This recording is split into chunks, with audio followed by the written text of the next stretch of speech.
In today's episode, we will be focusing on operators, multiplication, and division.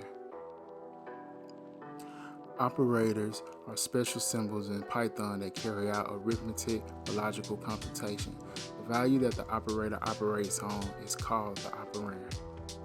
Let's take a look at how the multiplication and division operator are used in PyCharm IDE. First, we will establish a variable named variable and multiply 5 times 2 as its value. Then we will put the variable inside of the print method, and as you can see, we get 5 times 2, which equals 10. Let's say we wanted to divide. Let's make a variable called division and give it the value of, let's say, 8 divided by 2. We will replace variable with division.